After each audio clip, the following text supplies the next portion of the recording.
Hello everyone.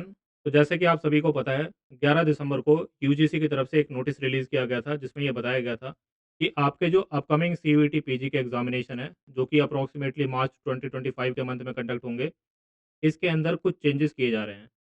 Main change इसमें एक ये था कि जो आपका एग्ज़ाम का टाइम था, वो 105 मिनट से कम करके 90 मिनट का कर दिया गया था, यानी कि अब आपको डेढ़ घंटे में 75 क्वेश्चंस करने होंगे। इसके अलावा ऐसे जो भी स्टूडेंट हैं जो जनरल पेपर की प्रिपरेशन कर रहे थे, जनरल पेपर का मतलब क्या है? पेपर कोड सीओक्यूपी 11 और पेपर कोड सीओक्यूपी 12। इन दोनों पेपर कोड की अगर आप प्रिपरेशन कर रहे थे, तो आपका जो सिलेबस है उसको भी रीडिज़ाइन किया जाएगा। यहाँ पे आप पॉइंट नंबर 6 देखोगे तो यहाँ पे मेंशन किया हुआ है, the general paper is to be redesign. अब अगर आप डीयू एलएलबी या बीएचयू एलएलबी की प्रिपरेशन कर रहे हो, तो आपको सीओक्यूपी 11 का सिलेबस जो है वो प्रिपेयर करना होता है। तो उसमें अब चेंजेस किए जाएँगे। तो बहुत सारे स्टूडेंट्स की मेरे पास क्वेरीज़ आई हैं कि अब सिलेबस चेंज होगा तो कौन-सा सेक्शन सिलेबस का चेंज हो सकता है? कितना अपडेट होगा? क्या कुछ नए सेक्शन आएँगे? अब जो नया सिलेबस है वो कब तक रिलीज़ किया जाएगा? प्रिपरेशन अभी हम कैसे करें? कौन-सा सेक्शन प्रिपेयर करें? कौन-सा सेक्शन ना प्रिपेयर करें? क्या अभी के लिए प्रिपरेशन रोक दें? बहुत सारी क्वेरीज़ स्टूडेंट्स की आ रही थी। तो सारी क्वेरीज़ को हम इस पर्टिकुलर वीडियो में डिस्कस करने वाले हैं। पहली बात तो ये देखो कि यूजीसी या एनटीए के ऊपर मुझे बहुत ज़्यादा विश्वास होता नहीं है। बातें बड़ी-बड़ी करते हैं, एंड में जाके कुछ छोटा-मोटा ये काम चेंज करते हैं या फिर कुछ खराब ही करते हैं।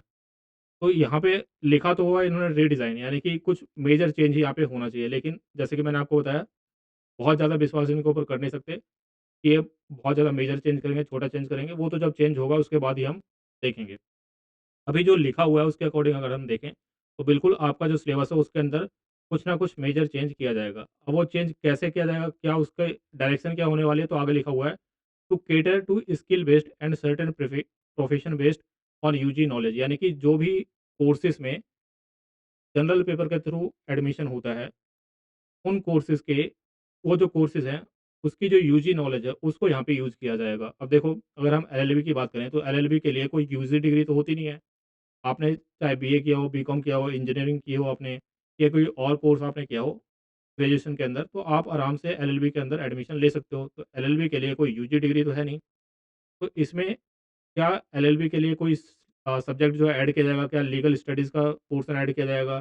क्या लीगल रीज़निंग, लीगल अवेयरनेस कुछ ऐसा ऐड किया जाएगा? तो देखो, हो सकता है ऐड किया जाए, क्योंकि यूक्यूपी 11 पेपर कोड के अंदर बहुत सारे स्टूडेंट ऐसे हैं, मेजर स्टूडेंट ऐसे हैं, ज़्यादा से ज़्यादा स्टूडेंट ऐसे हैं, जो एलएलबी के लिए ही प्रिपेयर कर रहे हैं, एलएलबी के लिए उस पेपर को दे रहे हैं। तो ये बात तो बिल्कुल साफ़ है, क्योंकि अगर आप सिलेबस में देखोगे, आप सिलेबस के ऑप्शन में जाओगे तो यहाँ पे सीधा लिखा रहता है सीओक्यूपी 11, एलएलबी एक्सेट्रा। तो इनको पता है कि जो सीओक्यूपी 11 का पेपर है वो मोस्टली एलएलबी वाले स्टूडेंट्स दे रहे हैं। तो क्या एलएलबी के एलएलबी को देखते हुए इसमें चेंजेस होंगे? हो सकते हैं, नहीं भी हो सकते हैं।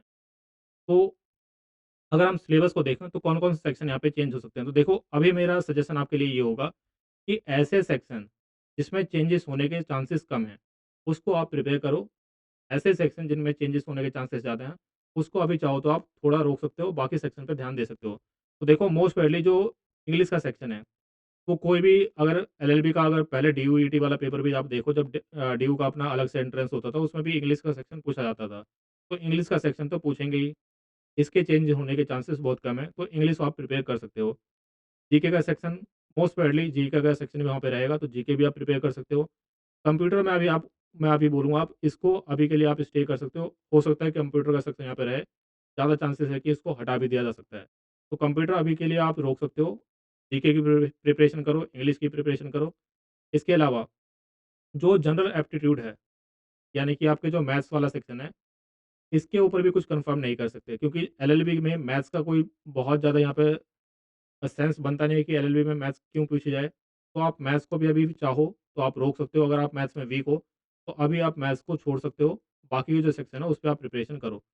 लॉजिकल रीज़निंग मोस्ट प्रोबेबली आपका रहने वाला है, क्योंकि जब डीयू का भी पेपर होता था अलग से, तो उसमें भी रीज़निंग के कुछ क्वेश्चंस होते थे। हालाँकि उसमें ज़्यादातर क्वेश्चन आपके लीगल रीज़निंग के होते थे, लेकिन रीज़निंग के भी कुछ क्वेश्चंस होते थे, तो रीज़निंग भी आप प्रिपेयर कर सकते हो। अभी के लिए जो आपका सीओक्यूपी 11 का सिलेबस है, उसमें 5 सेक्शन जो हैं, उसमें से 3 सेक्शन मैं अभी आपको सजेस्ट करूँगा कि इसकी प्रिपरेशन आप करते रहो।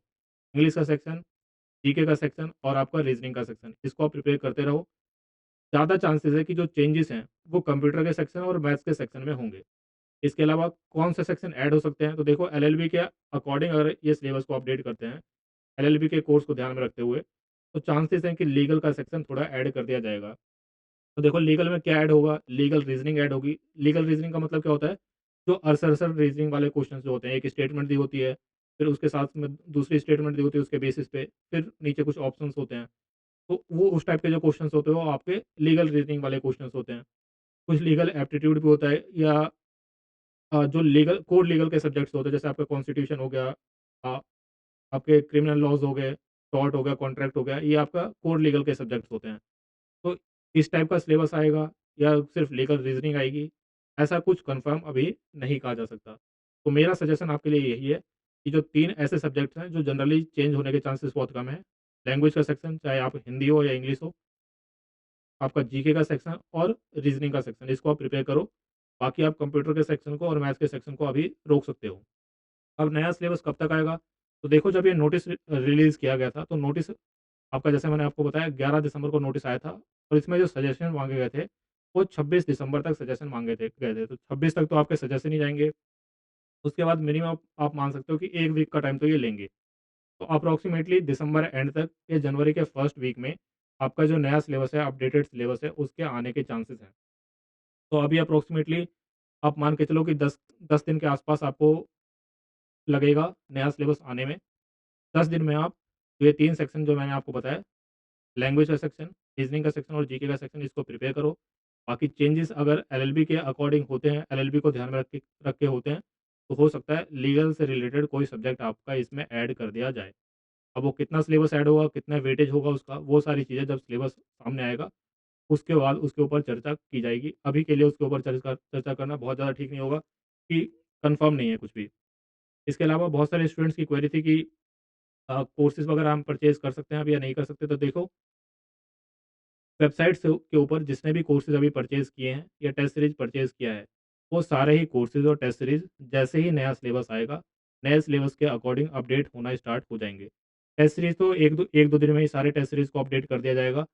बाकी जो कोर्सेज़ है, उसमें कंटेंट बनाने में थोड़ा टाइम लगेगा, तो उसको 1-2 वीक आपको लगेंगे कोर्सेज़ को अपडेट होने में। तो आप मान के चलो, जैसे ही सिलेबस आपका नया सिलेबस आएगा, कोर्सेज़ और टेस्ट सीरीज़ जिसने भी परचेज़ किए हुए हैं, जो अभी परचेज़ करेगा, वो सारे अपडेट हो जाएँगे, उसके लिए आपको घबराने की ज़रूरत नहीं है। बाकी अगर अभी किसी को कोर्स या टेस्ट सीरीज़ परचेज़ करनी है, तो क्रिसमस का भी ऑफ चल रहा है, 50% का डिस्काउंट चल रहा है, इसको आप परचेज़ कर सकते हो। कहाँ से परचेज़ करोगे? या तो आप वेबसाइट पे आ जाओ, वेबसाइट है विद्यासागरऐप.com, या आप टाइप करोगे तो आपको मिल जाएगा, या विद्यासागर ऐप डिस्क्रिप्शन में भी लिंक दिया हुआ है, वहाँ से जाके आप वेबसाइट पे जा सकते हो, या ऐप आपने डाउनलोड की हुई है तो ऐप से आप ले सकते हो। इस तरह से वेबसाइट आपको देखने को मिलेगी, इसमें आप कोर्सेज़ के सेक्शन में जाओगे, तो सारे कोर्सेज़ यहाँ पे आपको देखने को मिल जाएँगे। जैसे मान लो आपको 3 मंथ वाला क्रैश कोर्स लेना है, तो यहाँ पे आपको कूपन कोड अभी दिख जाएगा क्रिसमस 50, इसको आप लगाओगे, 50% डिस्काउंट आपको मिल जाएगा। तो 3000 में जो ये क्रैश कोर्स है 30 डेज़ वाला, इसको आप परचेज़ कर पाओगे। इसी तरह से अगर आपको फुल कोर्स लेना है तो वो आप ले सकते हो। मॉक टेस्ट सीरीज़ लेनी है तो मॉक टेस्ट सीरीज़ पे भी अभी डिस्काउंट चल रहा है। जनरली मॉक टेस्ट सीरीज़ पे डिस्काउंट आता नहीं है, लेकिन अभी में मॉक टेस्ट सीरीज़ पे भी डिस्काउंट चल रहा है, तो ये कोड यूज़ करोगे आप, 750 में आप जो मॉक टेस्ट है इसको आप परचेज़ कर पाओगे। अ, वेबसाइट डिस्काउंट वैलिड कब तक है? तो 26 दिसंबर तक डिस्काउंट आपको मिलेगा। इस डिस्काउंट का फ़ायदा आप ले सकते हो। इसके अलावा एक क्वेश्चन स्टूडेंट्स का ये आता है कि जो क्रैश कोर्स है और जो नॉर्मल कोर्स है, उसमें डिफरेंस क्या है? तो देखो, सिलेबस दोनों में पूरा कवर करवाया जाएगा, कंटेंट ऑलमोस्ट सेम है। बस जो आपको ये क्रैश कोर्स है, इसमें आप कंटेंट सेक्शन में जाओगे तो इसको कोर्स को वीक में डिवाइड किया हुआ है। यानी कि वीक 1 में आपको ये इतना कंटेंट कवर करना है, वीक 2 में ये, वीक 3 में ये, वीक 4 में ये। और ये जो कंटेंट डिवाइड किया गया है, प्रायोरिटी के बेसिस पे किया गया है कि कौन से टॉपिक इम्पोर्टेंट है, कौन से टॉपिक कम इम्पोर्टेंट है। इम्पोर्टेंस के हिसाब से इसको अरेंज किया गया है, ताकि जो सबसे इम्पोर्टेंट टॉपिक्स हैं उसको स्टूडेंट सबसे पहले कवर करे, और जो सबसे लीस्ट इम्पोर्टेंट टॉपिक्स हैं उनको सबसे लास्ट के वीक में रखा गया है। तो इसमें बस जो कंटेंट है उसको वीक के अकॉर्डिंग सेपरेट कर दिया गया है। ये इतना ही डिफरेंस है, बाकी बहुत ज़्यादा डिफरेंस इसमें नहीं है। इसके अलावा जैसे मैंने आपको बताया, अच्छा, कुछ स्टूडेंट्स ये क्वेरी कर रहे थे कि जो हमारे पुराने टेस्ट हैं, क्या वो पुराने वाले टेस्ट भी अपडेट होंगे? तो हाँ, बिल्कुल पुराने वाले टेस्ट भी आपके अपडेट कर दिए जाएँगे। जो टेस्ट 1 घंटे 45 मिनट के थे, वो भी अपडेट कर दिए जाएँगे। वेट बस इतना है कि नया सिलेबस आ जाए, तो सिलेबस के अकॉर्डिंग मान लो नए सिलेबस में मैथ्स के क्वेश्चन को हटा देते हैं, मैथ्स का पोर्शन हटा देते हैं, तो हमें मैथ्स के क्वेश्चन हटाने पड़ेंगे, और जो नया पोर्शन आएगा उसको ऐड, उनके क्वेश्चंस को वहाँ पे ऐड करना पड़ेगा। तो हम चाह रहे हैं कि जब नया सिलेबस आए तो एक ही बार में सारी चीज़ें अपडेट कर दी जाएँ। ऐसा ना हो कि अभी हम अपडेट करें फिर दोबारा अपडेट करना पड़े, तो उसमें थोड़ा इश्यू आ सकता है। बाकी जैसे ही नया सिलेबस आएगा, हम सारे टेस्ट को, सारे पुराने मॉक टेस्ट को भी नए सिलेबस के अकॉर्डिंग अपलोड कर देंगे, अपडेट कर देंगे, कोर्स को भी सारी चीज़ें अपडेट हो जाएँगी। उसके लिए आपको टेंशन लेने की ज़रूरत नहीं है। बाकी जैसे कि मैंने आपको बताया क्रिसमस का डिस्काउंट अभी चल रहा है, 50% डिस्काउंट आप ले सकते हो। 26 दिसंबर तक आपका ये डिस्काउंट चलेगा, तो कोई आपका फ्रेंड लेना चाहता है तो उसके साथ भी आप इसको शेयर कर सकते हो। बाकी और कोई आपकी क्वेरी तो आप कमेंट सेक्शन में लिखो। जैसे कि मैंने आपको बताया, जो चेंजेस हैं, इसमें जो लिखा हुआ है उसके अकॉर्डिंग तो मेजर चेंजेस होने चाहिए। बाकी यूजीसी का या एनटीए का बहुत ज़्यादा भरोसा कर नहीं सकते। जब सिलेबस आएगा तो तभी हमें पता लगेगा कि जो चेंजेस हुए हैं वो एलएलबी के स्टूडेंट्स के फ़ायदे के लिए हुए हैं या और उल्टा नुकसान हो जाएगा। वो सारी चीज़ें तो जब सिलेबस अपडेट होगा उसके बाद ही बता सकते हैं। कोई आपकी क्वेरी तो आप कमेंट सेक्शन में लिखो। व्हाट्सएप ग्रुप का लिंक मैंने डिस्क्रिप्शन बॉक्स में दिया है, उसको आप जॉइन कर सकते हो। जो भी अपडेट्स होती हैं उसके ऊपर मैं शेयर करता रहता हूँ। For the time being that's the end of the video. Thank you.